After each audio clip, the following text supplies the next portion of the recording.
For all the Laxtons' kindness and generosity towards him, and their genuine concern to make him feel at home, Jan had known ever since he had first arrived in Queen Square that it was Cedo who should have been there, not him.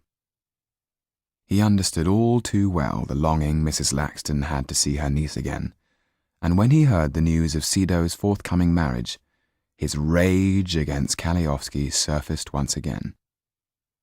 The one comfort Jan took was the idea of how he would revenge himself on the man he held responsible for the murders of Topolan and Tetu.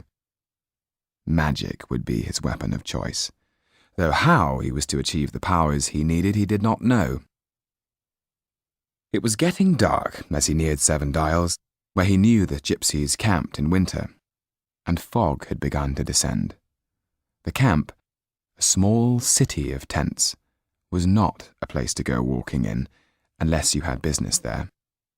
Groups of young men eyed up his fine clothes and wondered which gypsy girl had bewitched him enough for such a gentleman to come calling. Taylor appeared out of the fog. "Orlando knew you would come," he said. "I'll take you to my grandfather, Tobias Cooper. He's waiting for you." A very old man sat at the entrance of his tent, smoking his clay pipe. Jan sat down beside him and stared out at the thickening fog that hung down over the camp like the muslin petticoat of some monstrous giantess. "What is it you want to know?" said the old man, looking at Jan as if he could see right into his heart. "I want to know how to move objects without touching them." Tobias laughed. "What makes you think I would know such things?" Jan shrugged his shoulders. A feeling. I was brought up by a dwarf called Tetu, who was of the Romany blood. He worked a wooden Pierrot in a theatre in Paris. He never once touched it. Still, he could make it dance. Then he knew the ways of the ancient magic. What makes you think you have any right to such knowledge? Well, my mother could do the same, and my grandmother. I never knew them. My mother died when I was a few weeks old. I worked in the theatre with Tetu and the wooden doll. I made it talk. I read minds, and sometimes I even foresaw the future.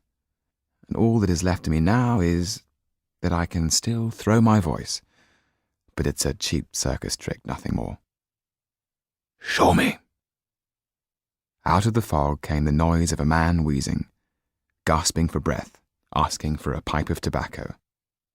Tobias smiled and said, "Very good indeed. Choose an object." Jan picked the first thing that caught his eye, the old man's hat lying inside the tent. Without touching it, Tobias appeared to lift it off the ground where it hovered, as if listening to what was being said, before vanishing. In its place, suspended in mid-air, was a red rose. "Yes!" said Jan excitedly. "That is what I want to be able to do! That kind of magic!" "You need, then, to be able to see into the spaces in between things," said the old man. "Can you do that?" Jan squinted. "I see nothing. There's nothing to see." "Then you're blind." "I'm not." "Well then, don't come knocking on my door," said Tobias with a shrug.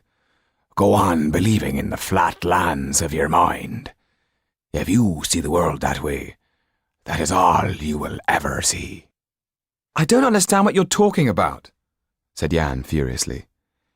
"If you will let her, Orlando will read your palm. That might help me to know what it is you're fighting," said the old man. He called for her, and she came out of the tent with Talo. She smiled at Jan, taking his almond-shaped hand in hers, looking carefully at his palm, moving it towards the light. After a while she straightened up and said, "I'm sorry. The gift has left me for tonight."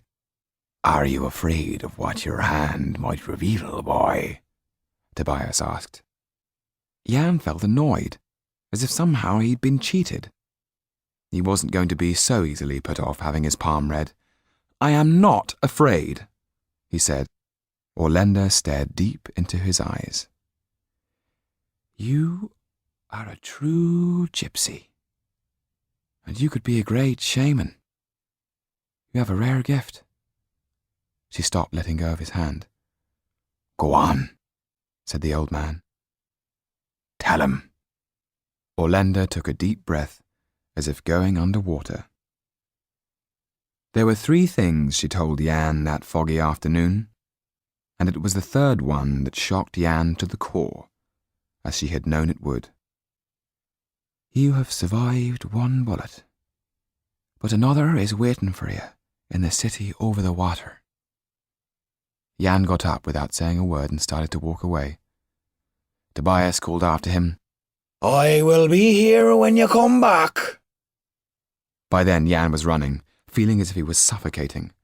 What a fool he'd been. Did he truly believe in all that hocus pocus? This much he knew. He was done with trying to find out Tetu's secret. Magic belonged to a world he wanted nothing more to do with. If he was ever to take revenge on Kaliowski, he would use a pistol, as any rational man would. This was the moment when Jan decided to turn his back on the notions of sorcery. He would concentrate on the opportunities given to him and live like a gentleman. No one would ever take him for a gypsy again. No one would ever know where he had come from.